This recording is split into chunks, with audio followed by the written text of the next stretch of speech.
ঘরের মধ্যে একটা ধুনি জ্বলছে, তার আগুন ঘরের আকাশ ছুঁয়ে ফেলবে একটু পরেই হয়তো। একটা ছোট পাতার ঘর, যাকে আমরা গোছানো বাংলায় বলি পর্ণকুটির। সেখানেই আগুনের সামনে বসে আছে একজন। রক্তিম তার চোখ, গায়ে আগুনের ছটা পড়ছে মধ্যে মধ্যে, যেন মনে হচ্ছে সেও সেই আগুন নিজের গায়ে মেখে নিয়েছে। ঘরের মধ্যে আরও কেউ যেন আছে, সে একা নেই। কিছুক্ষণ পর একটা অর্ধনগ্ন মেয়ে এগিয়ে আসে সাধুর কাছে। সাধু একবার তাকে দেখে নেয়, তারপর আবার আগুনের দিকে দৃষ্টি ফেরায়। কিছুক্ষণ পর সাধু সেই অর্ধনগ্ন মেয়েটির দিকে তাকিয়ে বলল, তোমাকে আমি ভোগ করেছি, তাই তোমায় আমি মায়ের কাছে বলি দিতে পারবো না। তুমি ফিরে যাও। মেয়েটি একরকম শূন্য দৃষ্টি নিয়ে তার দিকে তাকিয়ে রইল, যেন সাধুর কথা সে কিছুই বুঝতে পারছে না। তবুও তাকে শুনতে হচ্ছে। চিবুকে হাত দিয়ে বলল, গায়ে ঘোরার সময় তোমায় পছন্দ হয়েছিল। তুমি ভীষণ সুন্দর, তোমার প্রতি মায়াও জন্মে গেছে আমার, তাই তুমি আমারই ভোগ হবে, আমার মায়ের নয়। যাও, এখন ফিরে যাও, কাল আবার এসো। বলে সাধু ধুনির আগুনের পাশ কাটিয়ে বেরিয়ে গেল সেই পর্ণকুটির থেকে। খোলা আকাশের নিচে দাঁড়িয়ে তারাগুলোর দিকে তাকালো। জঙ্গলের ঘন অন্ধকার রাত যেন আরো ঘনীভূত হয়েছে। জানা অজানা নানা রকম প্রাণীর শব্দ ভেসে আসছে জঙ্গলের দুরন্ত বাতাসে। সাধু আবার নিজের কুটিরের দিকে তাকালো। মেয়েটা তখনও সেই অবস্থায় সেভাবেই বসে আছে। সাধু হাত বাড়িয়ে তাকে ডাকল। সে বশীভূতের মতো উঠে এলো তার কাছে। সাধু তাকে জিজ্ঞেস করল, কি চাও তুমি? বলতে সে একটা তুড়ি মারল তার চোখের সামনে। মেয়েটা যেন সঙ্গে সঙ্গে সম্বিত ফিরে পেল। সামনে সাধুকে দেখে সে ভয় পেয়ে গেল। তারপর সেই উল্লসিত আগুনের আলোয় নিজের অবস্থা দেখে দুপা পিছিয়ে এসে জিজ্ঞেস করল, আমি কোথায়? আপনি আপনি আমার সাথে কি করছেন? সাধু মৃদু হেসে বলল, আমি এক সাধু, মায়ের এক ভক্ত, আমার তোমার সবার মা, মা করুণাময়ী। মেয়েটা এবার সাধুর কথায় আরো ভয় পেল।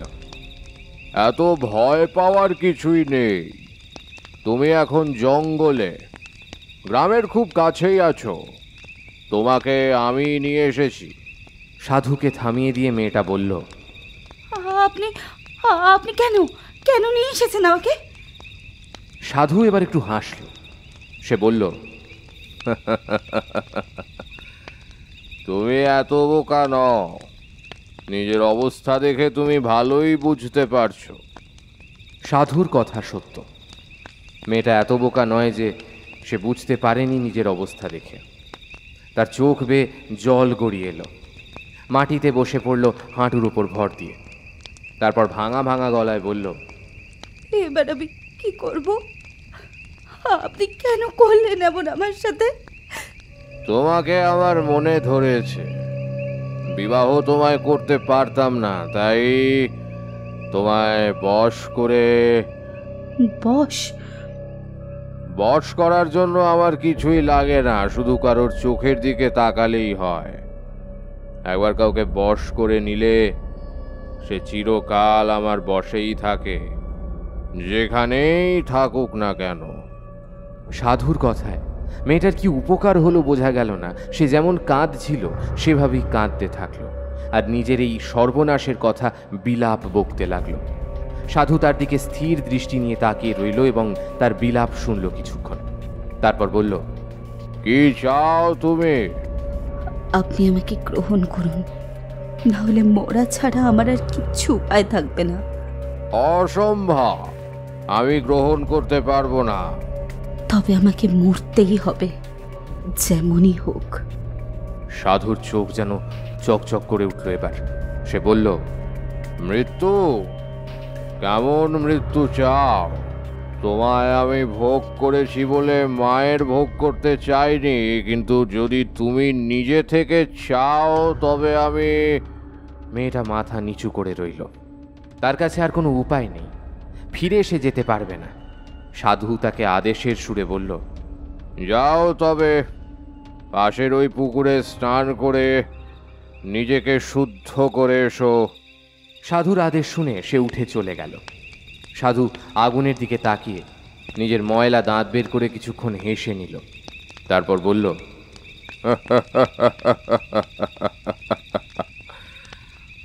মা,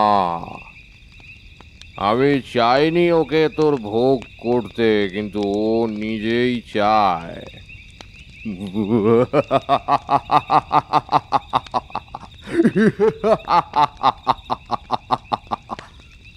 কিছুক্ষণ পর মেয়েটা এসে দেখে সাধু আগুনের সামনে বসে আছে। সামনে একটা দাঁত বের করা মরার খুলি। সাধু ইশারা করে তাকে বসতে বলল। তার ঊর্ধ্বাঙ্গ বিবস্ত্র, হাত দিয়ে সে তা ঢেকে রেখেছে। তুমি স্বেচ্ছায় মায়ের ভোগ হতে চাও? মেয়েটা কোনো উত্তর দিল না। সাধু খুলির মাথায় একটা মোটা লাঠি দিয়ে আঘাত করে একটা টুং টুং শব্দ করছে। সে আবার জিজ্ঞেস করল, কি হলো? তুমি স্বেচ্ছায় মায়ের ভোগ হতে চাও? মেয়েটা এবারেও কোনো উত্তর দিল না। সাধুর শব্দের তীব্রতা আরও বাড়ল। সে আবার জিজ্ঞেস করল, কি হলো? বলছো না কেন? তুমি কি স্বেচ্ছায় মায়ের ভোগ হতে চাও? মেয়েটা এবার ধীরে ধীরে ঘাড় নাড়িয়ে সম্মতি জানালো। সাধু এবার একটা বিকট হাসি হাসল। মেয়েটা ভয়ে সেভাবেই বসে রইল সেখানে, শুধু তাকে বলল, উঠে এসো এখানে। সে ধীর পায়ে উঠে এলো। শোনো, শুয়ে পড়ো এখানে, মায়ের চরণে আশ্রয় নাও। তারপর সাধুর কথা শুনে সে মাটিতে শুয়ে পড়ল আগুনের সামনে। সাধু একটা ছোড়া বের করলো নিজের ধুতির কোঁচা থেকে। তারপর সেটা উঁচু করে ধরে বলল, ওম হিং কালী কারাল বাদনা। মা, মারে তোর ভোগ স্বীকার কর, আমার মনোবাসনা পূর্ণ কর মা, আমার মনোবাসনা পূর্ণ কর। মেয়েটার মুখ দিয়ে একটা গোঙানি বেরিয়ে এলো। শুধু ছোরাটা তুলে নিতেই গলগল করে রক্ত বেরিয়ে এলো সেই নগ্ন বুক থেকে। সাধু সেই রক্ত কিছুটা নিজের আঁজলায় নিয়ে ছিটিয়ে দিল আগুনের ওপর। সঙ্গে সঙ্গে আগুনের শিখা গগন স্পর্শ করল।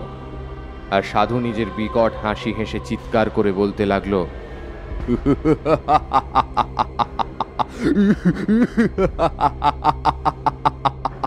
দশটা দশটা আমারে কৃপা রাখ আমার ওপর, সবগুলোই পূরণ করব।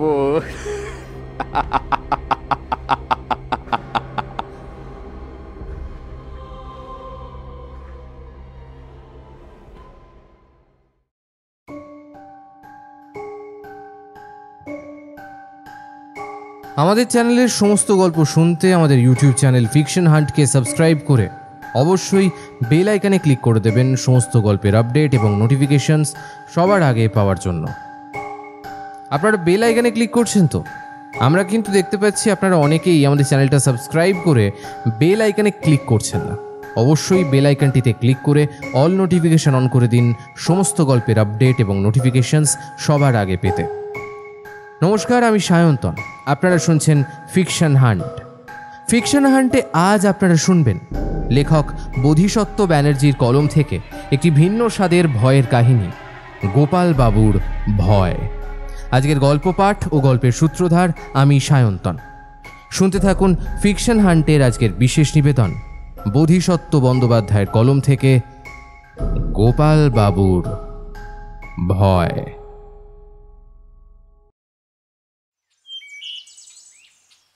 চাকরিটা গোপালবাবু নিলেন, না নিলে উপায়ও ছিল না।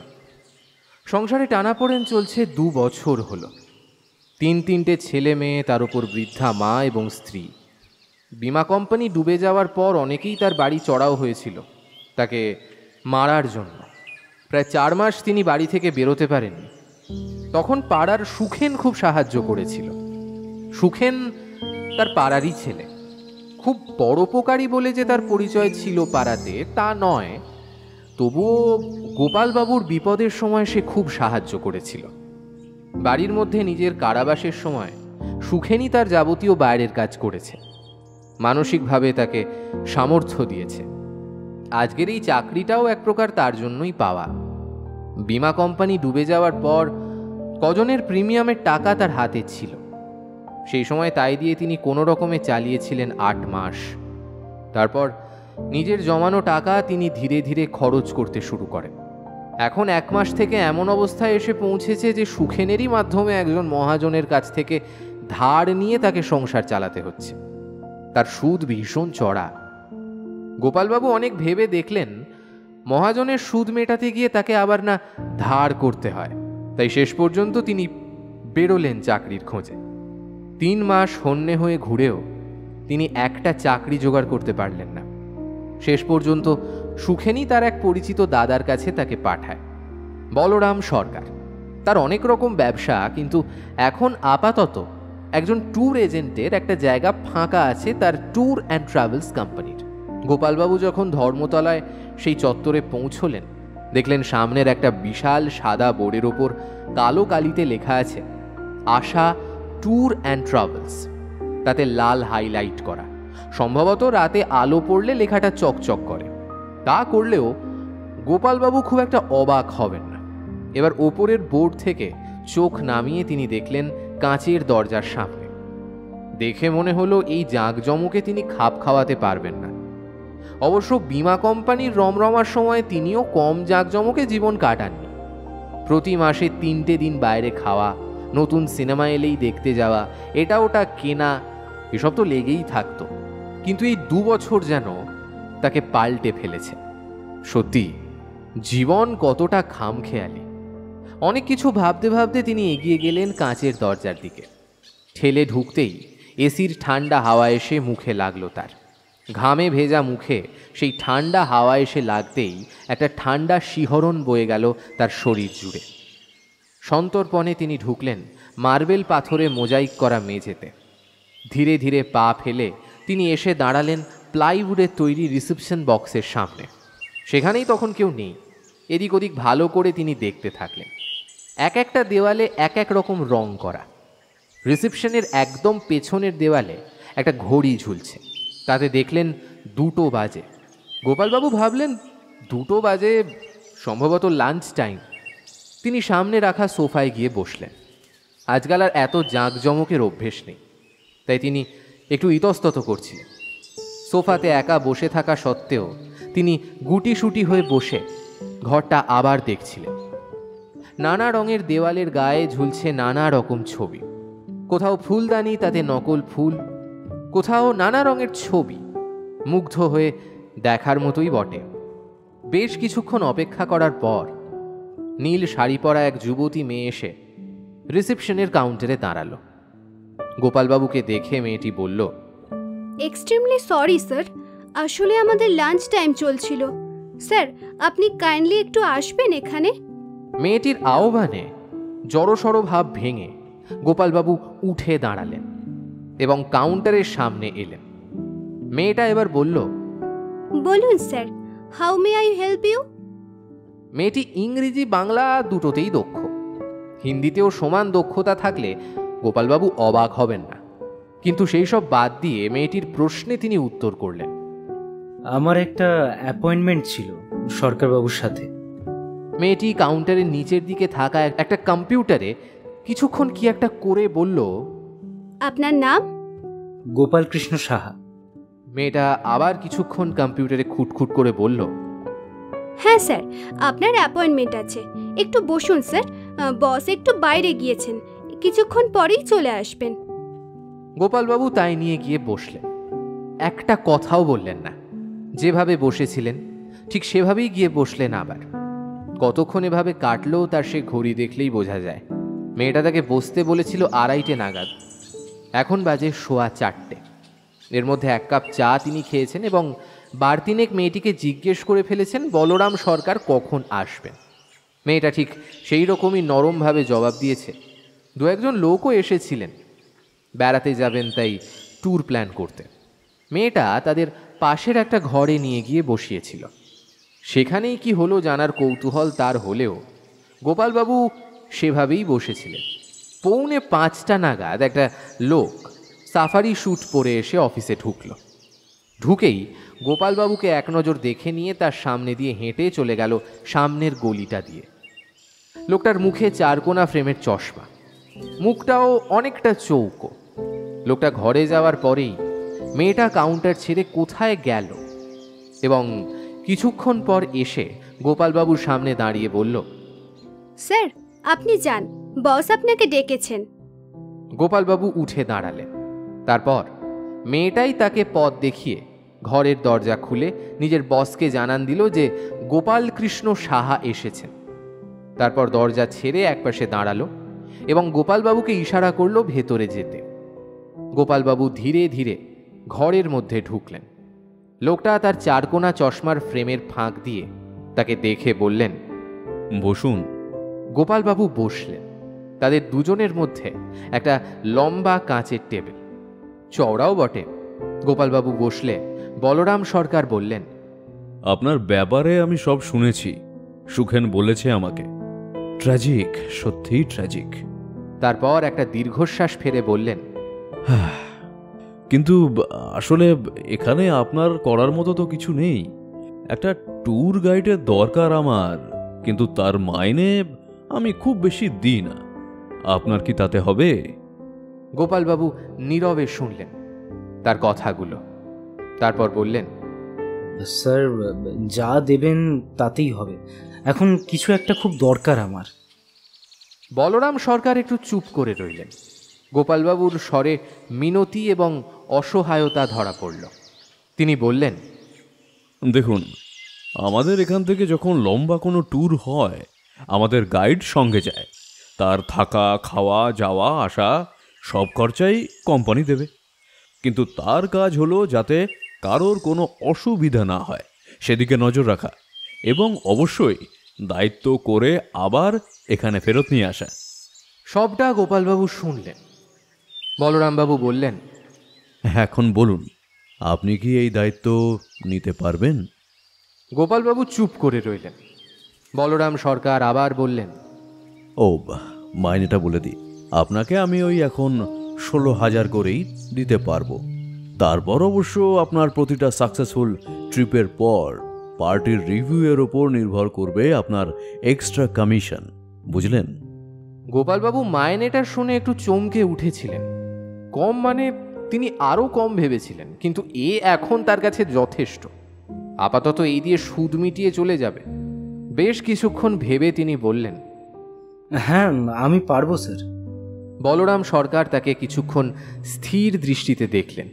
তারপর বললেন, বেশ, ভেরি গুড। তারপর টেবিলে পড়ে থাকা কালো রঙের টেলিফোনটা তুলে নিয়ে একটা বোতাম টিপলেন এবং বললেন, একবার ঘরে এসো। কিছুক্ষণ পর রিসেপশনের সেই মেয়েটা ঘরে ঢুকল। বলরাম সরকার তাকে বললেন, বলছি আমাদের সামনে কি ট্যুর আছে? মেয়েটা বলল, স্যার দক্ষিণ ভারত আছে 17 দিন, গুজরাট আছে স্যার 12 দিন, আর উত্তরবঙ্গ আছে 6 দিন। বলরাম সরকার চেয়ারে হেলান দিয়ে বসে চোখ বন্ধ করে কিছুক্ষণ ভাবলেন। তারপর বললেন, উত্তরবঙ্গ কার যাওয়ার কথা আছে? পিয়াল। ঠিক আছে, পিয়ালকে বলো দক্ষিণ ভারত যেতে। মেয়েটি মাথা নেড়ে সম্মতি জানালো। তারপর বলরাম বললেন, তুই যা, আর 2টো চা পাঠিয়ে দিবি। মেয়েটি বেরিয়ে গেল ঘর থেকে। তারপর বলরাম সরকার গোপালবাবুর দিকে তাকিয়ে বললেন, আপনাকে বেশি দূর এখন দিচ্ছি না, 2-1টা কাছে পিঠে করুন, তারপর একটু সেট হলে দূরে যাবেন। এই ট্যুরের সমস্ত কিছু রিসেপশনে বলে দেবে। এরপর চা এলো। দুজনে বসে চা খেলেন এবং কিছুক্ষণ গল্প করলেন। বলরাম সরকার লোক খারাপ নয়। অবশেষে বিদায় লগ্নে বলরামবাবু রিসেপশনে ফোন করে সব বলে দিলেন এবং গোপালবাবু রিসেপশনে গিয়ে সব কিছু জানলেন। সাথে তাকে এও বলা হলো যে তিনি যেন কালকে তার সমস্ত ডকুমেন্টের ফটোকপি জমা দিয়ে একটা ফর্ম পূরণ করে যান। সব কিছু করা হলো। মাইনেটাও খারাপ নয়, কিন্তু তবুও গোপালবাবুর যেন শান্তি নেই। শুধু মনে হচ্ছে একটা দায়িত্ব তিনি এমনভাবে ঘাড়ে নিলেন যার কোনো দরকার ছিল না। অনেক কিছু ভেবেই যদিও তিনি চাকরিটা নিলেন, তবুও খালি এই চিন্তা তার মাথায় ঘুরতে থাকল। তার চেয়েও বড় হলো একটা দুশ্চিন্তা, এতগুলো লোকের দায়িত্ব এবং বাড়ি থেকে দূরে থাকা। সাধারণত তিনি বাড়ি থেকে দূরে কখনো থাকেননি। কলেজ শেষ হওয়ার পর বাবার যতদিন দোকান ছিল ততদিন বাবার দোকানেই বসেছেন, কিন্তু বাবা মারা যাওয়ার মাস 3 আগে তিনি সেই বীমা কোম্পানিতে ঢোকেন, তাই বাইরে যাওয়ার দরকার পড়েনি কখনো। বাড়ি ফিরে আসার পর 3 ছেলেমেয়েই তাকে ঘিরে ধরল। বড় মেয়ের বয়স 8, ছেলে তার বয়স 5, আর তারপর আরেকটা মেয়ে আছে 3 বছরের। তার স্ত্রী ঘরে ছিল না। কিছুক্ষণ পর সে ফিরে এলে তিনি বললেন, সুলতা, চাকরিটা হলো। সুলতা স্থির হয়ে তাকে দেখল কিছুক্ষণ, তারপর দেওয়ালে ঝোলা মা তারার একটা ছবির দিকে প্রণাম করে নিয়ে বলল, ভালো খবর তো। এভাবে বসে আছো কেন তবে? গোপালবাবু তাকে সব বললেন। সবটা শুনে সে বলল, যাবে, এতে এত ভাবার কি আছে? আর একটা মাস চালাতে হবে এভাবে, তাই তো? সে আমি পারবো। গোপালবাবু নিজের স্ত্রীকে দেখলেন কিছুক্ষণ স্থির দৃষ্টিতে, তারপর তাকে জড়িয়ে ধরে বললেন, তুমি সত্যিই অর্ধাঙ্গিনী সুলতা। হপ্তাখানেক পরেই যাত্রার দিন। সেই মতো সকালে গোপালবাবু পৌঁছে গেলেন অফিসে। সেখান থেকে সমস্ত টাকা বুঝে নিয়ে তিনি রওনা দিলেন স্টেশনের উদ্দেশ্যে। রাতে ট্রেন, কিন্তু একটা পার্টিতে তো আর এক জায়গা থেকে লোক আসে না, অনেক দূর দূর থেকেও লোক আসে। সেই অনুযায়ী সকলকে স্বাগত জানাতে তাকে উপস্থিত থাকতেই হবে। সাথে তিনি নিয়ে গিয়েছিলেন একটা সাদা প্ল্যাকার্ডে কোম্পানির নাম লিখে, যাতে কারোর বুঝতে কোনো অসুবিধে না হয়। ট্রেন নিজের মতো স্টেশন ছাড়ল। তার আগেই তিনি সবার খাওয়ার ব্যবস্থা করে দিয়েছিলেন। সবাইকে ট্রেনে উঠে যার যার জায়গায় বসিয়ে দিয়ে তিনি নিজের জন্য নির্ধারিত জায়গায় গিয়ে বসলেন। বাকি রাতটুকু অসুবিধে হয়নি, ঠিক মতোই তারা গিয়ে পৌঁছলেন। ট্যুরটা ছিল অফবিট গ্রামে। সমস্ত কিছুই দেওয়া হয়েছিল গোপালবাবুকে। স্টেশনে গাড়িও ছিল, কোম্পানি নিজস্ব 2খানা হোমস্টে ছিল সেখানেই 4টে ফ্যামিলিকে রুম ভাগ করে দিয়ে তিনি নিজের জন্য নির্ধারিত ঘরে চলে গেলেন এবং ব্যাগ বিছানায় ছুঁড়ে ফেলে দিয়ে বসে পড়লেন বিছানায়।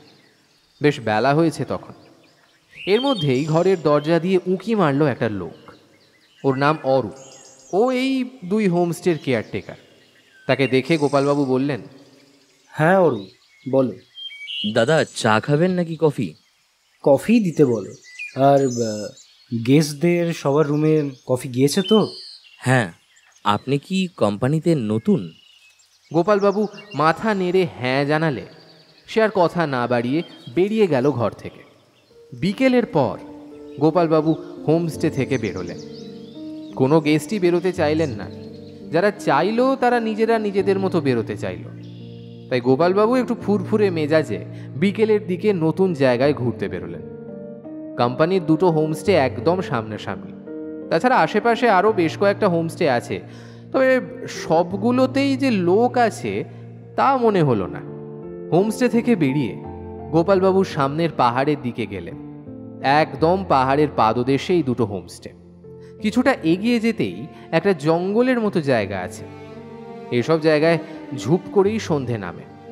কিছু দূর যেতেই সন্ধ্যের আভা আকাশে ছেয়ে গেল।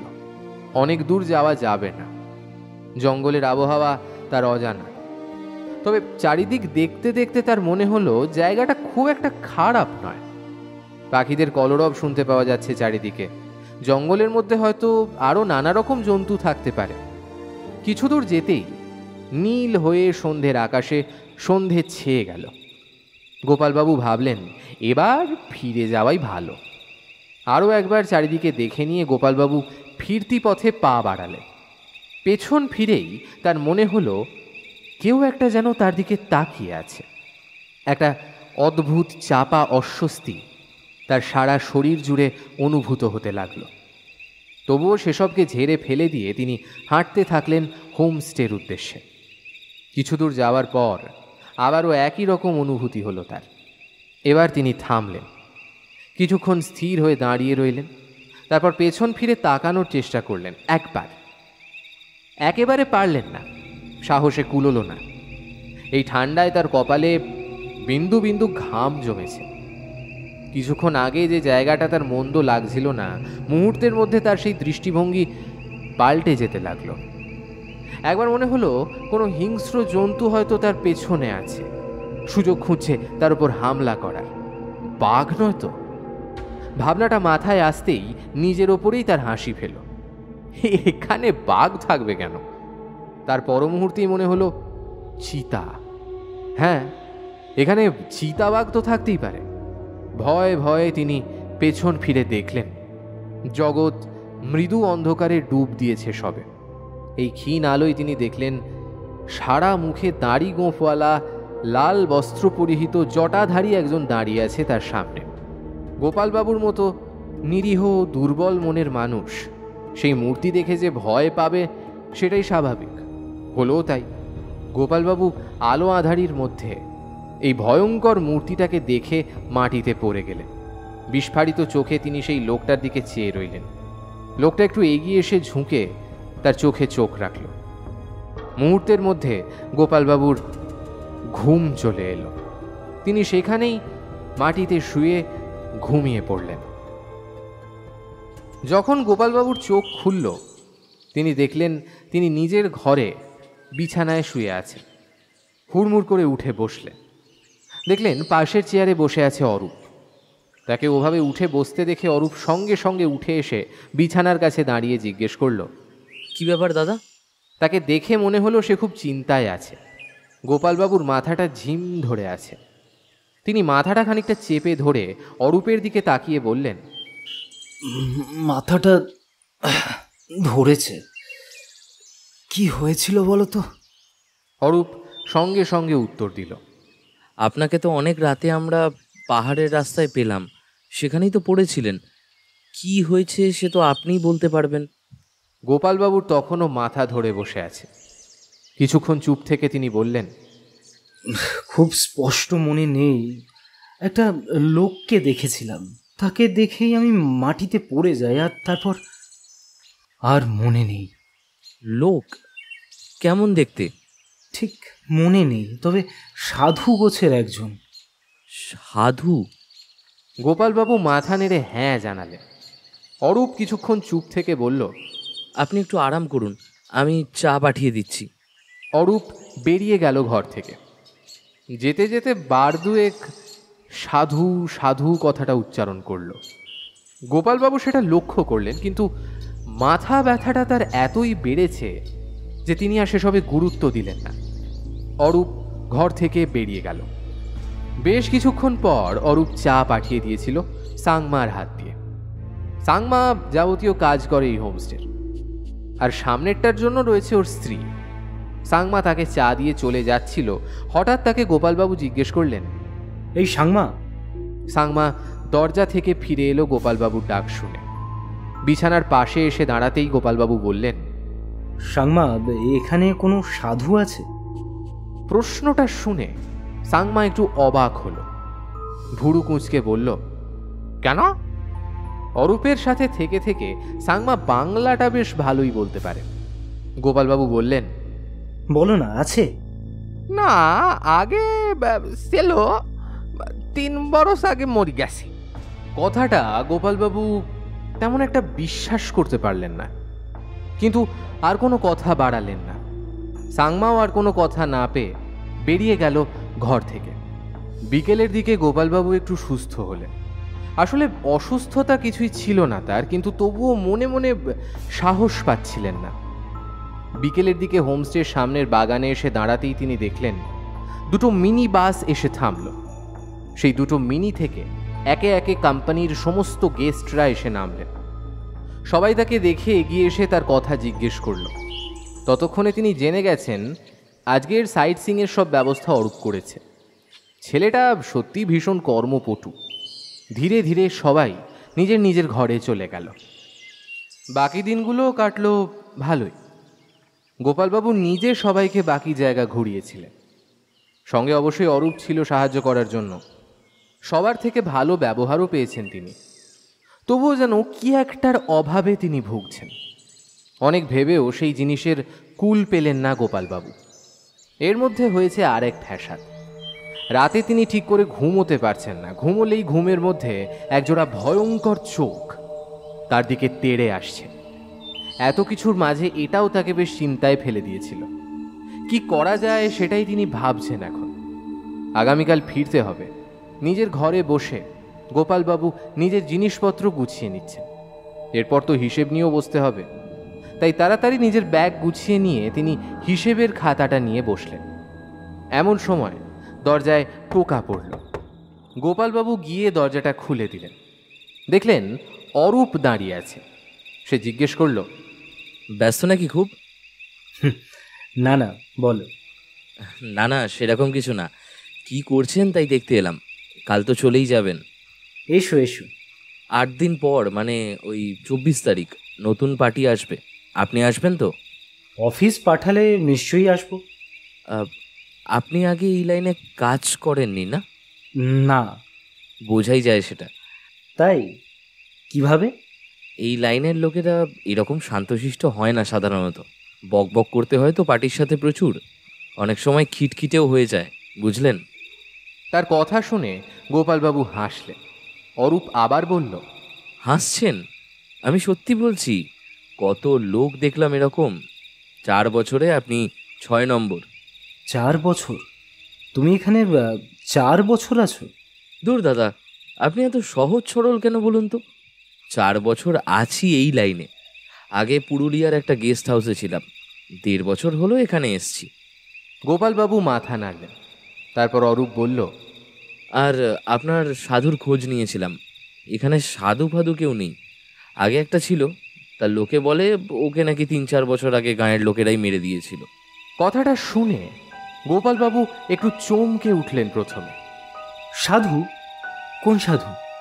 তার চোখের দৃষ্টি দেখে চালাক চতুর অরূপ সেটা বুঝে নিয়ে বলল, আরে সেদিন বললেন না সাধুকে দেখেছিলেন জ্ঞান হারানোর আগে, মনে পড়ছে? হ্যাঁ। হ্যাঁ, তা ব্যাটা তো 3-4 বছর আগেই মারা গিয়েছে। তাহলে? তা আমি জানি না। গ্রামে খোঁজ খবর নিয়ে দেখলাম এখন আর কোনো সাধু নেই এখানে। তা সাধুকে গ্রামের লোকেরা মারল কেন? আরে দাদা, কি বলবো, সাধুর স্বভাব চরিত্র নাকি ভালো ছিল না। সাধু ছিল বশীকরণের মাস্টার লোক। ওই চোখের দিকে তাকালেই নাকি লোকে বশ মেনে নিত। এভাবে প্রচুর মানুষকে বশ করে মেরে ফেলে সিদ্ধলাভের আশায়। এমনকি মহিলাদের বশ করে তাদের ভোগও করতে ছাড়তো না বেটা। তা গাঁয়ের লোকেরা এইসব একদিন সহ্য করতে না পেরে দল বেঁধে গেল ওর ডেরায়। তারপর ওর পাতা দিয়ে বানানো সেই ঘরে আগুন লাগিয়ে দেয়। সাধুর ঘর নাকি মন্ত্র দিয়ে বাঁধা ছিল। সে ঘরের মধ্যে নাকি সাধুকে কেউ মারতে পারতো না। তাই সাধুর ঘরে আগুন লাগিয়ে তাকে বাইরে এনে তাকে বিষাক্ত ছোঁড়া মেরে খুন করা হয়। অনেকে বলে সাধু নাকি মরার আগে বলেছিল সে ফিরে আসবে এবং এই গ্রামের সবাইকে শেষ করে দেবে। কিন্তু সে গুড়ে বালি। মরা লোক যতই সাধু হোক না কেন, মরলে কি আর ফিরে আসে? 3 বছর তো হলো, সাধু এখনো এলো না। গোপালবাবু অরূপের কথাটা মন দিয়ে শুনছিলেন। তিনি এখনো তার রাতের ঘুমের ব্যাপারটা কাউকে বলেননি। তিনি ভাবছেন অরূপকে বলবেন কিনা। এমন সময় সাংমা খাবার তৈরির ডাক দিয়ে গেল। তাই তিনি ঠিক করলেন এখন আর কাউকে কিছু বলবেন না। পরের দিন গোপালবাবু সবাইকে নিয়ে নির্বিঘ্নে ফিরে এলেন। হাওড়া স্টেশনে নেমে গেস্টদের সবার বাড়ি যাওয়ার ব্যবস্থা করে দিয়ে তিনি অফিসের দিকে রওনা দিলেন।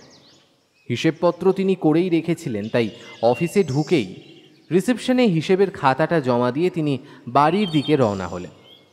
বাড়ি পৌঁছে তিনি সবার আগে স্নান সারলেন। তারপর 1 কাপ সুলতার হাতের চা খেলেন। সুলতা জিজ্ঞেস করল, কেমন হলো? গোপালবাবু চায়ে চুমুক দিয়ে পরম তৃপ্তিমূলক একটা শব্দ করে বললেন, ভালোই হলো, বুঝলে। তারপর কিছুক্ষণ ভেবে নিলেন সুলতাকে বলবেন কি না। তারপর তার নিজেরই মনে হলো এখন কিছু বলা ঠিক হবে না। সন্ধ্যের পর অফিস থেকে ফোন এলো। তিনি বেরিয়ে গেলেন। বেশ কয়েকদিন এইভাবে কাটল।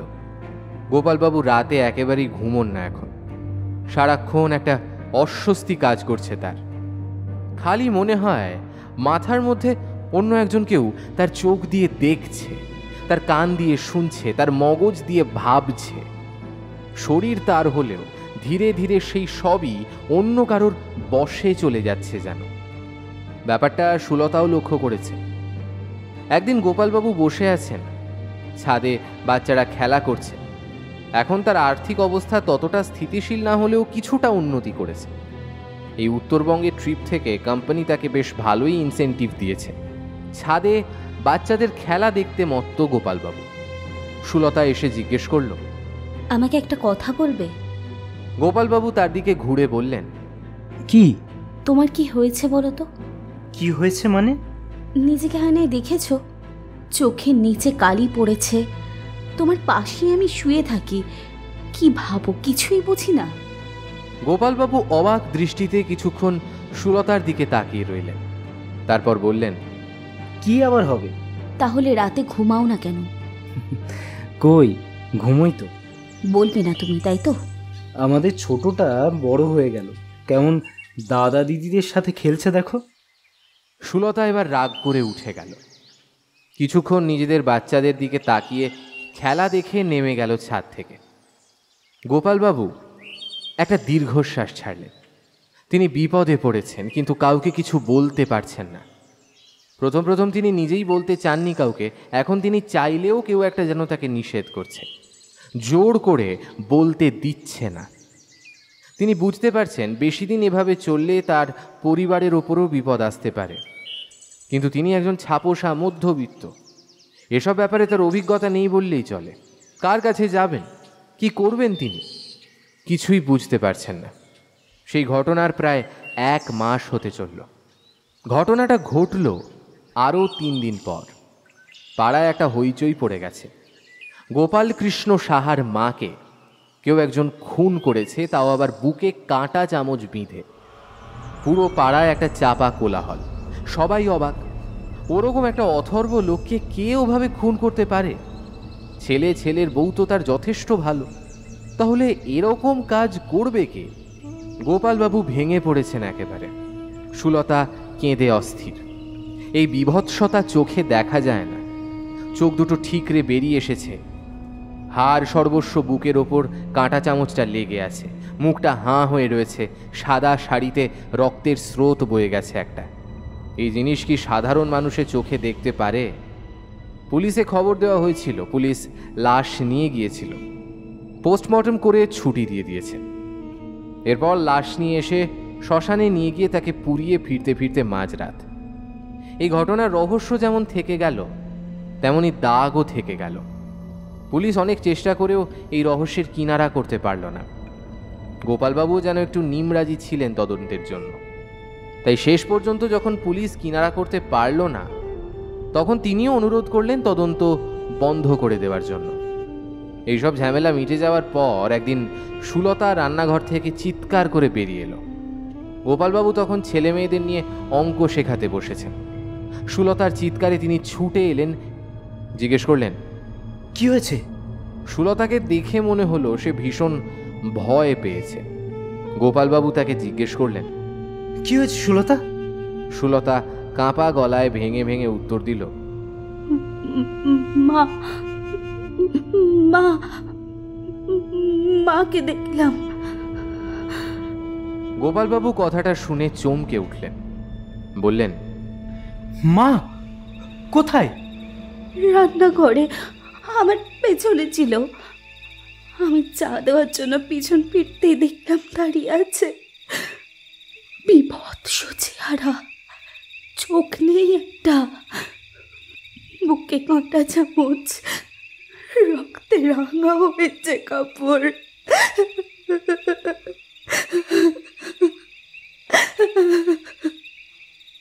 বলতে বলতে সুলতা ডুকরে কেঁদে উঠল। গোপালবাবু তাকে জড়িয়ে ধরে সান্ত্বনা দিলেন এবং ঘরে নিয়ে গেলেন।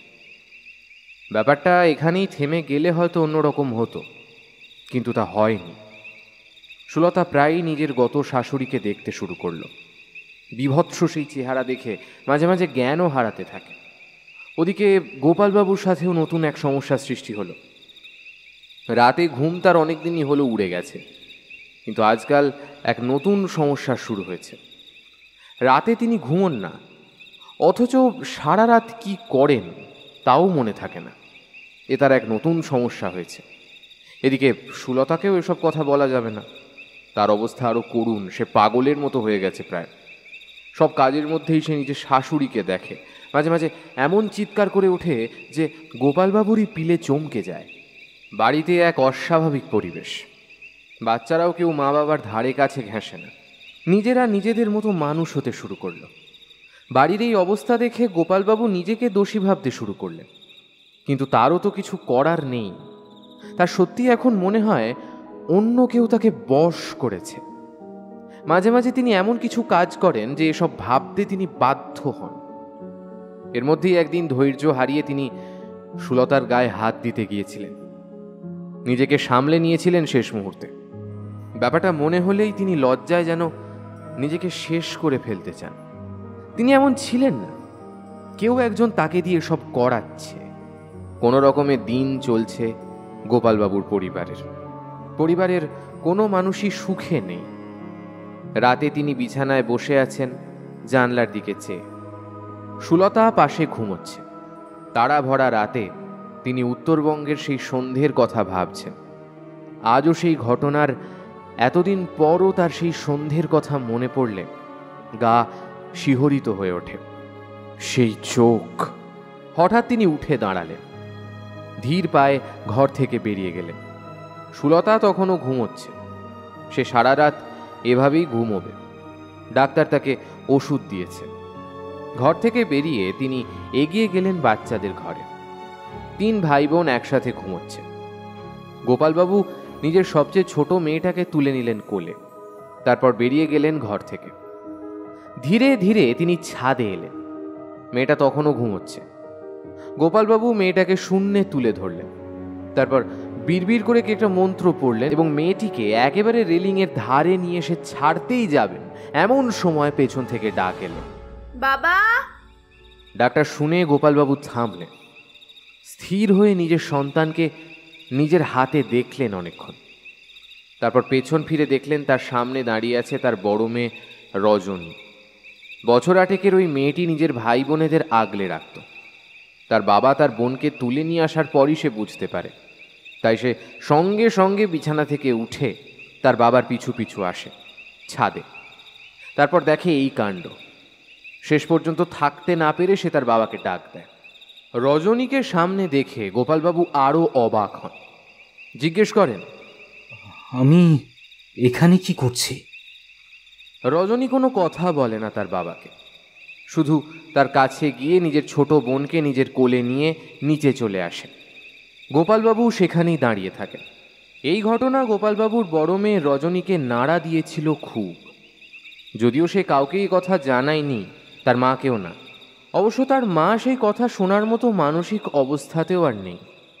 তবুও সে বাড়ির মধ্যে নিজের ভাই বোনেদের চোখে চোখে রাখত। বাবা এমনকি মায়েরও ধারে কাছে ঘেঁষতে দিত না তাদের, নিজে তো যেতই না। এদিকে গোপালবাবুর মধ্যেও নানান পরিবর্তন লক্ষ্য করা যায় আজকাল। বলরাম সরকারের ট্যুর এজেন্সির কাজটা গেছে। একের পর এক ট্যুর অসুস্থতার বাহানায় নাকচ করছিলেন তিনি। কতদিনই বা এভাবে তাকে রাখা যায়? তবুও সময় থেমে নেই। দিনের পর দিন কেটে যাচ্ছে। একটা চাপা অস্বস্তি পুরো পরিবারকে ঘিরে রেখেছে। সুলতাও নিজের মানসিক ভারসাম্য ধীরে ধীরে হারিয়ে ফেলছে। তার মৃত শাশুড়ি নাকি সব সময় তার সাথে সাথে থাকছে। পরিবারের যে অর্থনীতি একটু একটু করে ওপরে উঠছিল তা আবার পড়ে গেছে নিমেষের মধ্যে। আর টাকা নেই, যে কটা আছে তাতে বেশি দিন চলবে না। রবিবারের বিকেল। গোপালবাবুর জীবনে আবার সব বারই রবিবার হয়ে গেছে। রবিবার বলে আলাদা কোনো বার নেই। পাড়ার পাড় বাঁধানো পুকুরের ধারে গোপালবাবু বসে আছে। সেই সন্ধ্যের ভয়াবহতা এবং তারপর থেকে ঘটে যাওয়া সমস্ত ঘটনা এক এক করে মেলানোর চেষ্টা করছেন তিনি। এই কাজ তিনি রোজই করেন, বলতে গেলে সব সময়ই করেন। এখন তো এটাই তার একমাত্র কাজ হয়েছে। পুকুরের স্থির জলের দিকে তিনি তাকিয়ে আছেন, নিজের প্রতিচ্ছবিকে দেখছেন আর অপদার্থতার জন্য দুষছেন নিজেকে। এইসবের মধ্যেই একটা জলের পোকা জলের ওপর দিয়ে ভেসে গেল। পুকুরের নিস্তরঙ্গ জলে একটা মৃদু তরঙ্গ খেলে গেল। সেই তরঙ্গে গোপালবাবুর চেহারা মিলিয়ে গেল। কিছুক্ষণ পর যখন জল আবার স্থির হলো, গোপালবাবু একটা অদ্ভুত জিনিস লক্ষ্য করলেন। জলে যেখানে এতক্ষণ তার প্রতিচ্ছবি দেখা যাচ্ছিল, সেখানে এখন একটা অপরিচিত মুখ। তিনি ভালো করে নিজের আশেপাশে দেখলেন, কিন্তু কোথাও কেউ নেই। একটা ভয়ঙ্কর চেহারা, চোখে যেন আগুন জ্বলছে, গোঁফ দাড়ি সম্বলিত মুখ, একটা হিংস্র ভাব চোখে মুখে স্পষ্ট। গোপালবাবু চেহারাটা দেখে ভয় পেলেন, কিন্তু সেখান থেকে উঠে গেলেন না। কি জানি, তার মনে হলো তিনি এই চেহারা আগেও কখনো দেখেছেন। সেই ভয়ঙ্কর চেহারা তাকে দেখছে, ক্ষোভে ফুঁসছে। বেশ কিছুক্ষণ পর সেই চেহারা বলল, মুক্তি দে আমাকে। গোপালবাবুর মনে হলো তার মাথার ভেতর যেন অন্য কেউ কথা বলছে। চোখ বন্ধ করে কান ধরে তিনি বসে রইলেন। সেই অদ্ভুত চেহারা তখনও বলে চলেছে, মুক্তি, মুক্তি চাই আমার, মুক্তি দে। বেশ কিছুক্ষণ পর গোপালবাবু প্রায় চিৎকার করে উঠলেন, কে তুমি? আমার আমার মাথার মধ্যে কিভাবে এলে? আমি তোর মালিক, তুই আমার দাস। কে মালিক? কিসের মালিক? সেই ভয়ঙ্কর চেহারা এবার হেসে উঠল, তারপর বলল,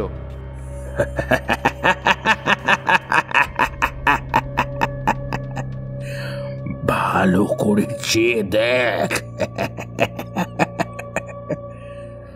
সেই হাসির শব্দে গোপালবাবুর মনে হলো তার মাথা যেন ফেটে যাবে। তিনি একটা কাতর কণ্ঠে আর্তনাদ করে উঠলেন, কিন্তু কোনো লাভ হলো না। সেই চেহারা তখনও বলে চলেছে, দেখ, আমায় দেখ, আমি তোর মালিক, আমি তোর মালিক। এবার গোপালবাবু চোখ মেলে চেয়ে দেখলেন সেই জলের দিকে, ভালো করে লক্ষ্য করলেন সেই চেহারার দিকে। অনেকক্ষণ এক দৃষ্টে দেখার পর তিনি বুঝতে পারলেন উত্তরবঙ্গের সেই ভয়ানক চেহারার সাধুর আর এই চেহারার মধ্যে কোনো অমিল নেই। ব্যাপারটা বোঝা মাত্রই গোপালবাবু বললেন, কি করেছো তুমি আমার সাথে? কি করেছো? সাধুর সেই চেহারা আবার বিকট শব্দে হেসে উঠল। গোপালবাবুর মনে হলো তার মাথা যেন ফেটে যাবে। তিনি বললেন, তুমি আমার মাথার মধ্যে কি করছো? কে তুমি? কে? আমি কে জেনে তোর লাভ কি? তুই আমায় মুক্তি দে, আমিও তোকে মুক্তি দেব। মুক্তি? কিসের মুক্তি? আমার আরো 4টে বলি লাগবে, তারপর সেই জঙ্গলে যেতে হবে, সেখানে যজ্ঞ করে আহুতি দিতে হবে, তবে আমার শরীর পূর্ণ রূপে ফিরে পাবো আমি। তারপর প্রতিশোধ। সাধু এবার নিজের বিভৎস হাসিটা হেসে উঠল। গোপালবাবু অবাক হয়ে শুনলেন, তারপর বললেন, কিসের প্রতিশোধ? সারা গ্রামের লোকেরা সেদিন আমি শেষ করে দেব। প্রতিজ্ঞা করেছিলাম সেদিনই, ওদের শেষ না করে আমার মুক্তি নেই। আমার মুক্তি দে, আমি তোকে মুক্তি দেব। গোপালবাবু অবাক হয়ে দেখলেন কিছুক্ষণ জলে ভেসে থাকা সেই সাধুর ভয়ঙ্কর চেহারার দিকে চেয়ে রইলেন এক দৃষ্টে। তারপর অনেকটা সাহস জোগাড় করে বললেন, আমি পারবো না। সাধুর জ্বলন্ত চোখ যেন দপ করে আরো খানিকটা জ্বলে উঠল। সে বলল, কি বললি? গোপালবাবুর সাহস সাধুর কণ্ঠস্বর অনেকটা কেড়ে নিয়েছিল। তবুও তিনি আবার বললেন, আমি পারবো না।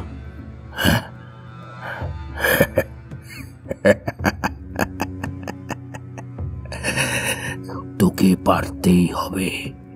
নিজের ইচ্ছে না করলে আমার ইচ্ছে করবি। তোমার ইচ্ছেই? হ্যাঁ, যেমন নিজের মাকে বলি দিয়েছিলি আমার ইচ্ছে, সেই রকম নিজের গোটা পরিবারকে বলি দিবি আমার ইচ্ছে। আমি তোর মালিক। কথাটা যেন বজ্রাঘাতের মতো পড়ল গোপালবাবুর মাথায়।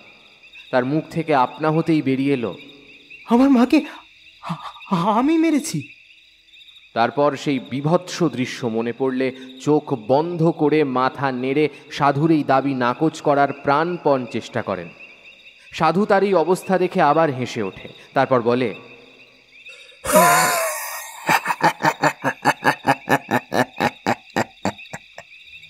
আমি তোর মালিক। আমার ইচ্ছের বাইরে তুই কিচ্ছু করতে পারবি না। আজ রাতে আমি একটা বলি দেব। সেদিন দিতে পারিনি, কিন্তু আজ দেব।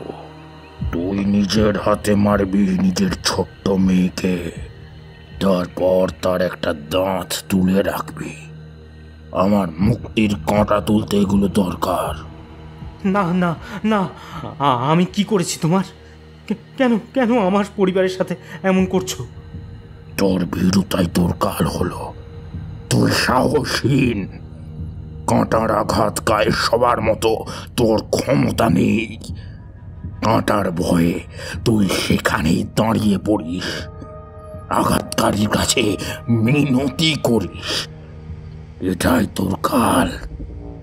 আমি মিনতি শুনি না। সাহস থাকে, ক্ষমতা থাকে তো আমার সাথে লড়াই করে নিজেকে আর নিজের পরিবারকে বাঁচা। না হলে আমার ইচ্ছে, আমার স্বার্থে তাদেরকে মরতেই হবে।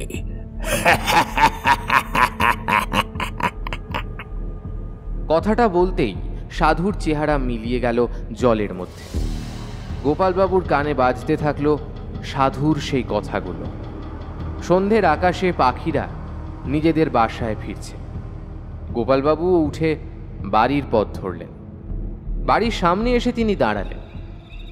ভেতরে ঢুকতে ইচ্ছে করছে না তার। জলে কুমির, ডাঙায় বাঘ। নিজেকে এই বিপদ থেকে মুক্ত করতে গেলে নিজের সন্তানকে বলি দিতে হবে, কিন্তু সেখানেই যে সে ক্ষান্ত হবে সে সম্পর্কেও তিনি নিশ্চিত নন। আবার তিনি যদি নিজেই কাজ না করেন, সাধু তাকে দিয়ে সেই কাজ করিয়ে নেবে, যেমনটা তার মায়ের সাথে হলো। তার তো মনেও পড়ে না কিভাবে তিনি এই কাজ করেছেন। তার মায়ের সেই চেহারা মনে পড়লে ভয়াবহতা তার মনের ভেতর জাঁকিয়ে বসে। অনেকক্ষণ তিনি ভাবলেন, কিন্তু কি করা যায় কিছুই মাথায় এলো না। একটা অস্বাভাবিক পরিস্থিতির মধ্যে পড়ে গেছেন তিনি। কাউকে যে কিছু বলবেন, সেই বা কেন এই কথা বিশ্বাস করবে? এমন সময় তার কাঁধে কেউ একটা হাত রাখল। গোপালবাবুর চিন্তাসূত্র ছিন্ন হলো। তিনি পেছন ফিরে তাকিয়ে দেখলেন সুখেন। সুখেন বলল, কি ব্যাপার দাদা, এখানে কি করছো? গোপালবাবু বেশ কিছুক্ষণ হাঁ করে তাকে দেখলেন, যেন তাকে চিনতে পারছেন না। সুখেন তার এই ভাব দেখে বলল, আরে দাদা, চিনতে পারছো না? গোপালবাবু মাথা নেড়ে না বললেন। না, কে তুমি? সে কি করে পারবে? অনেকদিন তো দেখা সাক্ষাৎ নেই। আমি সুখেন। নামটা শুনতেই যেন গোপালবাবু স্মৃতি ফিরে পেলেন। সঙ্গে সঙ্গে সুখেনের দুই কাঁধে হাত রেখে বললেন, সুখেন ভাই। তাকে কিছু একটা বলতে গিয়ে যেন থেমে গেলেন তিনি। নিজেকে সঙ্গে সঙ্গে সামলে নিয়ে চুপ করে গেলেন। সুখেন সেটা বুঝতে পারল, কিন্তু সে বিষয়ে কথা বাড়ালো না।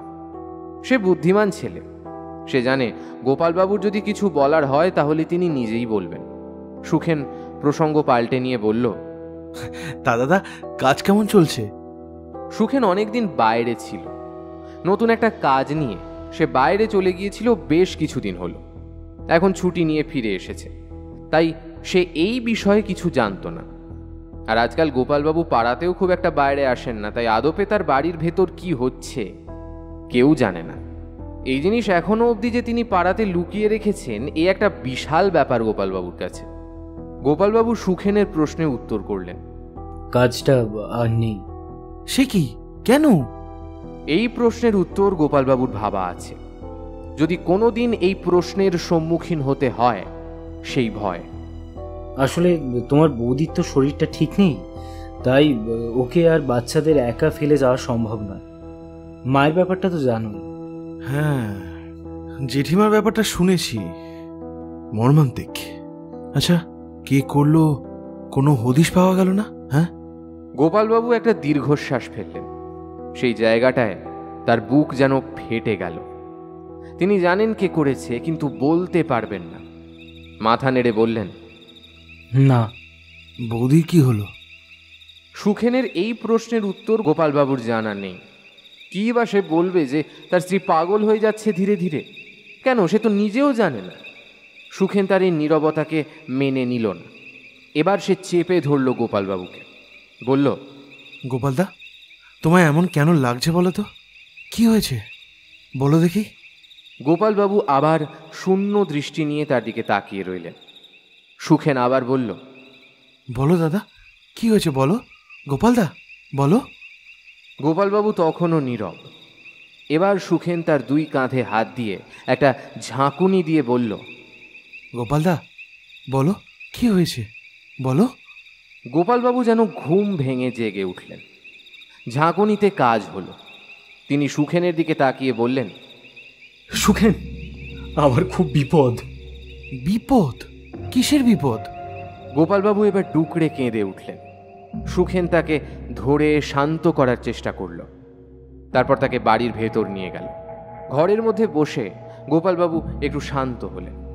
তারপর চোখ মুছে আবার বললেন, সুখেন ভাই, ভাই আমার খুব বিপদ। সুখেন তাকে জিজ্ঞেস করল, কিসের বিপদ? কি বিপদ একটু খুলে বলো না। গোপালবাবু তারপর নিজেকে ধাতস্থ করে সেই সময়ের ঘটনা বলতে শুরু করলেন। তারপর তার বাড়ি ফেরার পর কি কি হয়েছে, আজ কি হলো, সবই তিনি গড়গড়িয়ে বলে গেলেন। তারপর তিনি থামলে সুখেন বলল, কি ভয়ানক! এবার আমি কি করব বল? আমি দিশাহীন হয়ে গেছি। সুখেন উঠে দাঁড়ালো। তারপর পকেট থেকে সদ্য কেনা নতুন মোবাইলটা বের করে কাউকে ফোন করতে ঘরের বাইরে বেরিয়ে গেল। গোপালবাবু সেখানেই কিছুক্ষণ বসে রইলেন। তারপর সুখেন ফিরতে এসে বলল, একজনকে আসতে বলেছি, অসুবিধা নেই তো? কে? সে এলেই দেখতে পাবে। ঘণ্টাখানেক পর দরজায় টোকা পড়ল। এর মধ্যে সুখেন সবই ঘুরে দেখে নিয়েছে। সুলতার অবস্থা দেখে সে শোকাহত। দরজায় টোকা পড়তেই গোপালবাবু দরজা খুলে দিলেন। একটা সাদা জামা, জিন্স পরা লম্বা ছেলে দরজার বাইরে দাঁড়িয়ে, পিঠে একটা ব্যাগ। ছেলেটার বয়স ওই 30-এর কোটায় হবে, সুখেনের বয়সই সম্ভবত। ছেলেটি মিষ্টি করে জিজ্ঞেস করল, গোপালকৃষ্ণবাবুর বাড়ি কি এটাই? হ্যাঁ, আপনি? নমস্কার, আমার নাম ইন্দ্রজিৎ ভট্টাচার্য। সুখেন আমাকে ফোন করেছিল। সুখেন ততক্ষণে পেছন থেকে এসে বলল, আরে এসে গেছিস দাদা, আমি একেই ফোন করেছিলাম, আয় তুই ভেতরে আয়। গোপালবাবু তাকে আহ্বান জানালেন। ইন্দ্রজিৎ ভেতরে এলো। তারপর ইজি চেয়ারে বসে বলল, আমাকে সুখেন সবটাই বলেছে। যা যা আপনি ওকে বলেছেন তার বাইরে আর কিছু ঘটেনি তো? না, কিন্তু আপনি? আমি সেই যে একমাত্র আপনাকে এই আপদ থেকে উদ্ধার করতে পারে। আমি পেশায় একজন চাকুরিজীবী, কিন্তু আমার আরও একটি পরিচয় আছে, আমি একজন তান্ত্রিক। গোপালবাবু সাদা জামা, জিন্স পরাই ছেলেটির দিকে তাকিয়ে অবাক হলেন। বললেন, তান্ত্রিক? বিশ্বাস হচ্ছে না তাই না? না, এই পোশাকে তান্ত্রিক? আসলে সুখেন যখন আমায় ফোন করে আমি তখন অফিস থেকে ফিরেই ব্যাগটা নিয়েই এখানে চলে এসেছি। এই তাহলে একটু চা করে দিই? না না, অত ব্যস্ত হতে হবে না। আপনি এখানে বসুন, বসে আমায় সবটা বলুন। সবটা বলবেন কিন্তু। গোপালবাবু বসলেন। এমনিতে তিনি ধীর স্থির মানুষ। সেভাবেই ইন্দ্রর পাশে বসে সবটা বললেন, কিছুই বাদ দিলেন না। সবটা শুনে ইন্দ্র বলল, এখন কি সে মাথার মধ্যে বসে আছে? হ্যাঁ। কপালটা একবার কাছে নিয়ে আসুন দেখি। তারপর গোপালবাবু কপালটা কাছে আনলে সে ডান হাতের তর্জনীটা ঠেকালো এবং বিড়বিড় করে কি একটা বলল। তারপর বেশ কিছুক্ষণ এই অবস্থায় থাকার পর সে হাত নামিয়ে নিল। সুখেন তাকে জিজ্ঞেস করল, এই কি করলি? দেখলাম গোপালবাবু, আপনাকে যে বশ করেছে সে কিন্তু আসলে মানুষ নয়, সে অশরীরী। তাকে মেরে ফেলা হয়েছিল 3 বছর আগে। একদম ঠিক। কিন্তু তাকে যে মেরে ফেলা হয়েছিল তারও কারণ ছিল। সে যাই হোক, এখনও আপনাকে ব্যবহার করছে নিজের অস্তিত্বের জন্য। হ্যাঁ, সে নিজের শরীর ফিরে পেতে চায়। শরীর কিভাবে সে ফিরে পাবে? তার তো কোনো অস্তিত্বই নেই। সে কি আপনাকে এই কথা বলেছে? হ্যাঁ, সে তো বলল। মিথ্যে বলেছে। সে আপনাকে দিয়ে কাজটা করিয়ে নেওয়ার জন্যই এই কথা বলেছে। তার শরীরের তো কোনো অস্তিত্বই নেই। নিজের শরীর সে কিভাবে ফিরে পাবে? এতদিনে সেই শরীর নষ্ট হয়ে গেছে। আসলে সে আপনার শরীরে জাঁকিয়ে বসতে চায়। ইন্দ্রর কথাগুলো যেন বজ্রাঘাতের মতো পড়ল ঘরের ভেতর। কিছুক্ষণ সবাই মৌন, কেউ কোনো কথা বলছে না। তারপর ইন্দ্রই বলল, আচ্ছা, আমি এখন সুখেনের বাড়ি যাচ্ছি। কিছু জিনিস তৈরি করে নিতে হবে। আপনি আপনার মাথার একটা চুল দিন, আর চোখের একটা পাতা দিন। ও, সাথে একটু রক্ত, 2-1 ফোঁটা দিলেই হবে। এরপর সে একটা ছোট্ট কৌটো বের করে বলল তাতে রক্তটা দিতে, আর 2টো প্লাস্টিকের ছোট প্যাকেট বের করে বলল এতে বাকি জিনিসগুলো।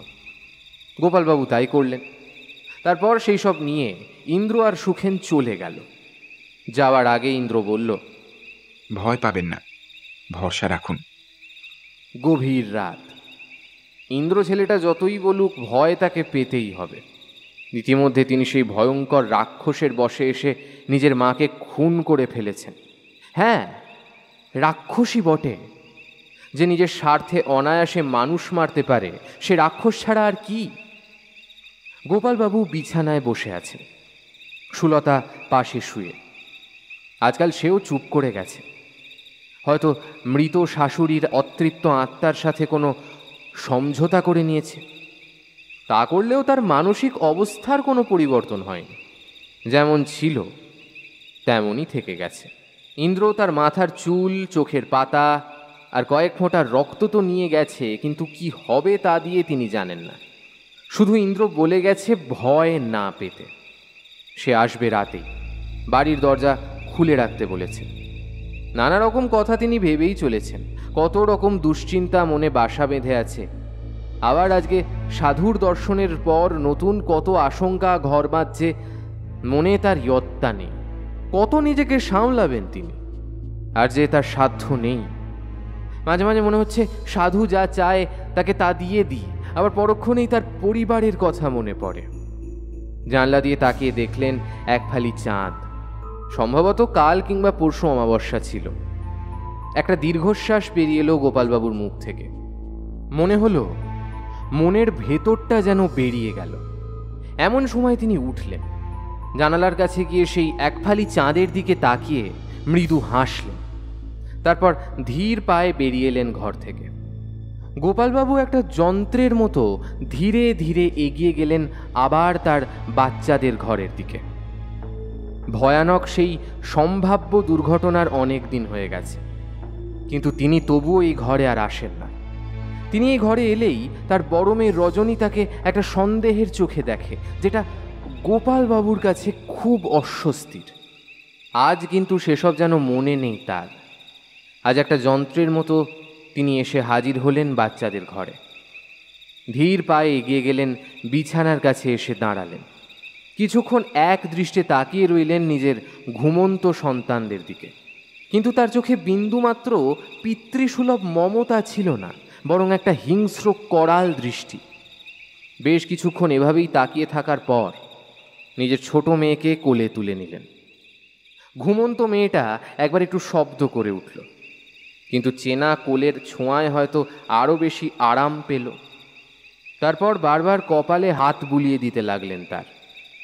আর কি, একটা মৃদু স্বরে বিড়বিড় করলেন ধীরে ধীরে, তারপর আবার বেরিয়ে গেলেন। সেই আগের অবস্থাতেই আগের দিনের মতোই তিনি এসে দাঁড়ালেন ছাদের সেই জায়গায়।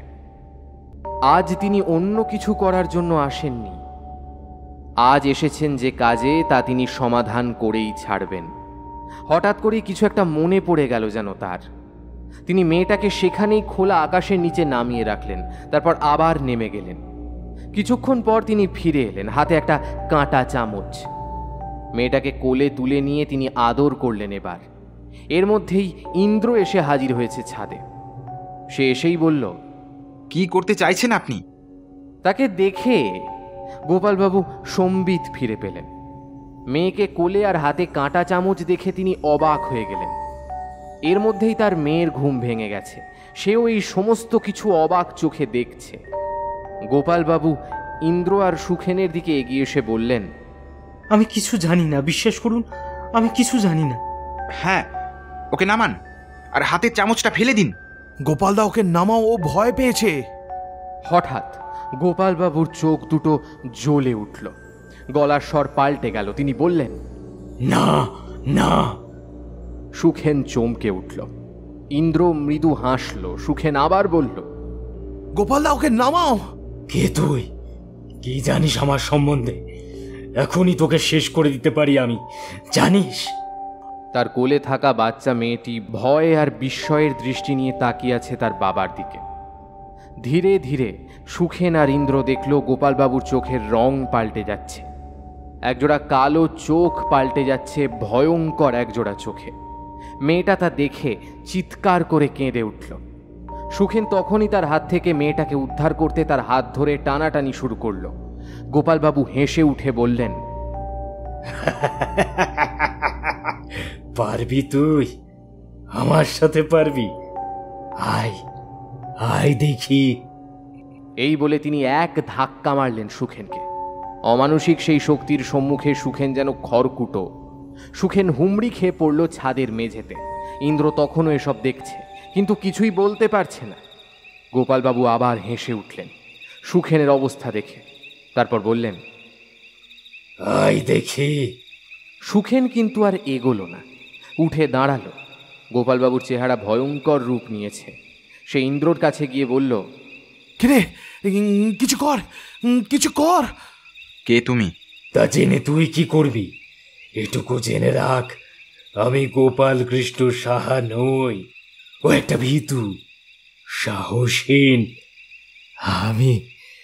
আমি তা নই। কি চাই তোমার? গোপালবাবুকে কেন বেছে নিলে? আমার চাই প্রতিশোধ। তুই তো সব জেনে গিয়েছিস। গোপাল কৃষ্ণ সাহার ভয় আমার শক্তি। ওর মতো দুর্বল আমি কোথাও পেতাম না। ছেড়ে দাও ওকে, উনি একজন নিরীহ লোক। চুপ, ক্ষমতা থাকলে ছাড়িয়ে নে। তারপর হাতের কাঁটা চামচটা উঁচিয়ে ধরলেন। ইন্দ্র সঙ্গে সঙ্গে বলল, ওকে কি করবে? ওকে ছেড়ে দাও, একটা বাচ্চা। না, ওকে বলি দিতে হবে, না হলে আমার মুক্তি নেই। তুমি ওকে ছাড়বে না? না, ওকে বলি না দিলে আমার মুক্তি নেই। তুই আমাকে থামাতে পারবি না, কেউ পারবে না। তারপর আবার সেই বিকট হাসি হেসে উঠল গোপালবাবুর শরীরের মধ্যে বাসা বেঁধে থাকা সেই ভয়ঙ্কর সাধু। সেই হাসি যেন আকাশ বাতাস কাঁপিয়ে দিল। আহত সিংহের গর্জনের মতো মনে হলো। কিন্তু আশ্চর্য রকমভাবে এই সমস্ত কোলাহলের মধ্যেও পাড়ার কারোরই ঘুমের ব্যাঘাত ঘটেনি। সুখেন ইন্দ্রকে বলল, কিরে, কি করবি এবার? এ তো কারোর কথা শুনতে রাজি নয়। তাই তো দেখছি। আমি ভেবেছিলাম আবার সেই গাঁয়ে ফিরে গিয়ে ওই ম্লেচ্ছদের ধ্বংস করব, কিন্তু তোরা এসে ভালোই হলো। আমি এখান থেকেই ওই নীচদের ধ্বংস করে দেব, কোথাও যেতে হবে না। এই বলতে বলতে গোপালবাবু কাঁটা চামচটা নিজের হাতে ঢুকিয়ে দিলেন। ফিনকি দিয়ে রক্ত বেরিয়ে এলো। সেই রক্ত আলগোছে হাতে নিয়ে কি একটা বিড়বিড় করলো সে, তারপর ছুঁড়ে দিল ছাদের মেঝেতে। রক্ত ছিটে পড়তেই সেখানে দপ করে জ্বলে উঠল আগুন। তা দেখে সুখেন হতবাক, সেই সাথে ইন্দ্র এবার বেশ অবাক হয়েছে। যতটা সহজ সে ভেবেছিল ততটা সহজ নয় এই অশরীরী সাধুকে কাবু করা। এ যে সত্যি ভীষণ ভয়ানক এবং চরম পর্যায়ের স্বার্থপর তা ইন্দ্র ভাবেনি। আগুনের লেলিহান শিখা আকাশ ছুঁতে চাইছে তখন। কোথা থেকে এই আগুন উৎপন্ন হলো, কিভাবে সে আকাশ ছুঁতে চাইছে, কেউ জানে না। গোপালবাবুর ছোট মেয়ে নিজের বাবার এই রূপ দেখে কান্না ভরা চোখে অবাক বিস্ময়ে তাকিয়ে আছে। তার বাবাকে সে চিনতে পারছে না। গোপালবাবু এবার সেই আগুনে নিজের ক্ষত থেকে ঝরতে থাকা রক্ত ছিটিয়ে দিলেন আবার। আগুন যেন আরও করাল এবং সর্বগ্রাসী হয়ে উঠল। সুখেন দুপা পিছিয়ে গেল। গোপালবাবুর মুখে কালো অন্ধকার, মুখে একটা ভয়ঙ্কর হিংস্রতা। ইন্দ্র এবার এগিয়ে গেল। সে তার পকেট থেকে একটা ছোট্ট প্লাস্টিকের থলে বের করলো, তারপর সেখান থেকে একটা ছোট্ট কি বের করে বলল, ওদের ছেড়ে দাও, না হলে কিন্তু। না হলে কি কি করবি তুই? কিচ্ছু করতেই পারবি না, তোরা সব দুর্বল। আমি আমি শক্তিমান, আরো শক্তিমান হব এবার। আবার সেই বিকট হাসি, আবার সেই আকাশ বাতাস বিদীর্ণ করা হাসি।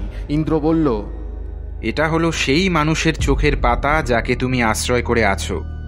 ওদের ছেড়ে না দিলে কিন্তু আমি হোমাগ্নিতে সেই পাতা ফেলে দেব। গোপালবাবুর মধ্যে বাস করা সেই সাধু বলে উঠল, কে হবে তাতে? তুই কি সাধু নাকি সন্ন্যাসী নাকি তান্ত্রিক? কিচ্ছু হবে না আমার। ইন্দ্র চোখের পাতাটা আগুনের মধ্যে ফেলে দিয়ে বলল, দেখো এবার কি হয়। চোখের পাতাটা আগুনের মধ্যে পড়তেই গোপালবাবু বিকট চিৎকার করে উঠলেন। মেয়েটাকে সেই হোমাগ্নির পাশে নামিয়ে রেখে অন্য হাতের অস্ত্রটা রেখে তিনি চোখ ধরে বসে পড়লেন। চিৎকার করে বললেন, আমার চোখ পুড়ে যাচ্ছে। ছেড়ে দাও ওদের। না না, এটুকুতেই আমি দমে যাব না, এত দুর্বল আমি নই। তারপর সে যখন ইন্দ্র আর সুখেনের দিকে তাকালো, তারা দেখল গোপালবাবুর কালো চোখ দিয়ে লাল তাজা রক্তের ধারা বেয়ে পড়ছে। সে এক বীভৎস দৃশ্য। সুখেন ভয়ে কুঁকড়ে গেল। ইন্দ্র যেন তার হিংস্রতা আরও কয়েক গুণ বাড়িয়ে দিয়েছে। সে বলল, এবার আগে তোদের মারবো, তারপর ওকে বলি দেবো। সে এগিয়ে গেল। একটা হিংস্র আহত বাঘ নিজের শিকারের দিকে এগিয়ে আসছে।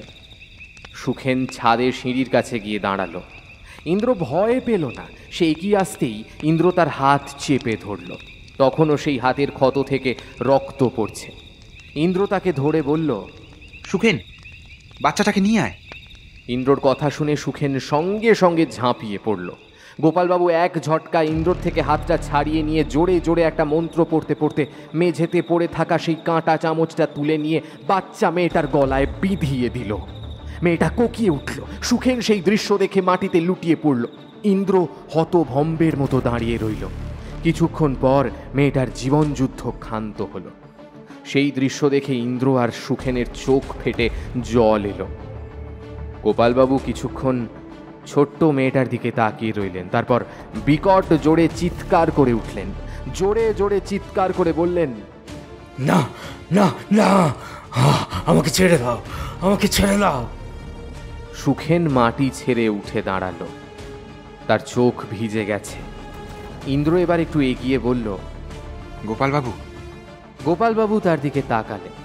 সে বলল, এই একটাই সুযোগ নিজেকে বাঁচানোর। তারপর পকেট থেকে সেই ছোট্ট কৌটোটা বের করে বলল, ভয় পাবেন না, হার মানবেন না। আপনি এই রক্তটাই হোমাগ্নিতে ঢেলে দিন। আমি একটা মন্ত্র বলে দিচ্ছি, সেটা 3 বার বলুন। একদম ভয় পাবেন না, মনে রাখবেন এইটাই কিন্তু সুযোগ আমাদের। গোপালবাবু বিহ্বল হয়ে আছেন।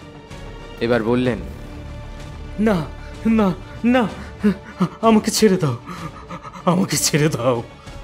আপনি কিছু করেননি দাদা, আপনার কোনো দোষই নেই। গোপালবাবু আবার নিজের মেয়ের রক্তাক্ত দেহটার দিকে তাকিয়ে ডুকরে কেঁদে উঠলেন। নিজের মনেই আবার বললেন, কি করলাম এটা আমি? কি করলাম? গোপালবাবু, এখন যেটা বলছি সেটা করুন। গোপালবাবু সেই কৌটোটা নিয়ে এগিয়ে গেলেন দাউ দাউ করে জ্বলতে থাকা আগুনের দিকে। কৌটোটা খুলে তিনি ইন্দ্রর দিকে তাকালেন। ইন্দ্র তার কাছে গিয়ে কানে কানে কি একটা যেন বলল। গোপালবাবু আগুনের মধ্যে কৌটোটা উল্টে দিলেন আর মনে মনে মন্ত্রটা উচ্চারণ করলেন। কিছুক্ষণ সব স্তব্ধ। তারপর ধীরে ধীরে আগুনের তেজ কমে এলো। সেই দিকে তাকিয়ে আছেন গোপালবাবু। এমন সময় মাথা ধরে বসে পড়লেন তিনি। মাঝে মাঝে বলছেন, কি করলাম আমি? কি করলাম? দেখে মনে হচ্ছে একটা অন্তর্দ্বন্দ্ব চলছে তার নিজের মধ্যে। কিছুক্ষণ পর তিনি বসে পড়লেন, চিৎকার করছেন আর মাঝে মাঝে বলছেন, না না, আমি ভয় পাই না তোমাকে, আমি ভয় পাই না তোমাকে। যাও যাও, চলে যাও। আগুনের তেজ একেবারেই স্তিমিত হয়ে এলো। সেই সময় নজরে এলো গোপালবাবুর মাথার ওপর থেকে একটা কালো ধোঁয়ার কুণ্ডলি উঠে আকাশে মিলিয়ে যাচ্ছে। ধীরে ধীরে সেই আগুন নিভে গেল, আর তার সাথে সেই ধোঁয়ার কুণ্ডলিও অদৃশ্য হলো। গোপালবাবু লুটিয়ে পড়লেন মাটিতে। ইন্দ্র আর সুখেনের পা দুটো যেন কেউ আঠা দিয়ে লাগিয়ে দিয়েছে। রাতের আভাকে লড়াইয়ে হারিয়ে ধীরে ধীরে উষা দেবী প্রকট হলেন। পার্থসারথী মজুমদার যখন গল্পটা লিখে শেষ করলেন তখন রাত প্রায় 2:45। কলমের ঢাকনাটা লাগিয়ে মাথা তুলতেই তিনি দেখলেন তার লেখার টেবিলের সামনে দাঁড়িয়ে একটা মূর্তি। টেবিল ল্যাম্পের আলোয় তিনি ভালো মতো দেখতে পেলেন না, তবে চোখ দুটো দেখলেন। চোখ দুটো তার কালো, অন্ধকার। তিনি বললেন, কে আপনি? এত রাতে আমার বাড়িতে ঢুকলেন কিভাবে? সেই আবছা মূর্তিটি কোনো কথা বলল না। পার্থসারথীবাবু আবার জিজ্ঞেস করলেন, কে আপনি বলুন, নইলে আমি কিন্তু পুলিশে খবর দেব। মূর্তিটি এবার বিকট হেসে বলল, তোমার গল্পে তো আমার প্রতিজ্ঞা পূর্ণ হলো না লেখক। এবার সেই কাজে তুমি আমায় সাহায্য করবে। আমি ওই গাঁয়ের কাউকে ছাড়ব না, কাউকে না।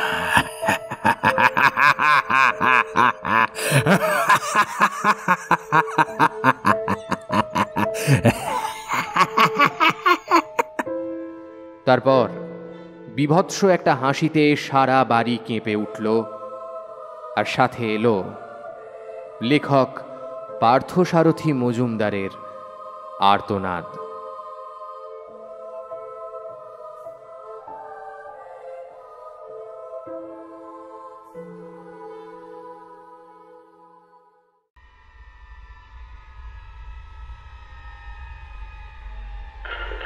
এতক্ষণ আপনারা শুনছিলেন গোপাল বাবুর ভয়, রচনা বোধিসত্ত্ব ব্যানার্জি। আজকের গল্প পাঠ ও গল্পের সূত্রধারে ছিলাম আমি, সায়ন্তন। অন্যান্য চরিত্রে আমার সাথে ছিল দুর্বা, প্রীতম, পার্থ, তৃষা, সৌরভ, সোনিয়া, ঋদ্ধি, প্রদীপ্ত এবং ইন্দ্রনীল। এই গল্পের নাট্যরূপ নির্মাণে ছিল সংযুক্তা। শব্দ সংযোজন, আবহ সঙ্গীত ও স্পেশাল এফেক্টসে ছিল রণজয়। এই গল্পের প্রচ্ছদ নির্মাণ করেছে পিক্সেলের থেকে সৌভিক। কেমন লাগলো আজকের গল্পটা? যদি গল্পটা আপনাদের ভালো লাগে অবশ্যই ভিডিওটিকে একটি লাইক করে দেবেন, চ্যানেলটা সাবস্ক্রাইব করতে ভুলবেন না। কমেন্টের মাধ্যমে জানাতে পারেন আপনাদের মূল্যবান মতামত, আর অবশ্যই বেল আইকনে ক্লিক করবেন সমস্ত গল্পের আপডেটের জন্য। আজকের মতো এখানেই শেষ করছি। সবাই ভালো থাকবেন, সুস্থ থাকবেন, ফিকশন হান্ট শুনতে থাকবেন। নমস্কার, শুভরাত্রি।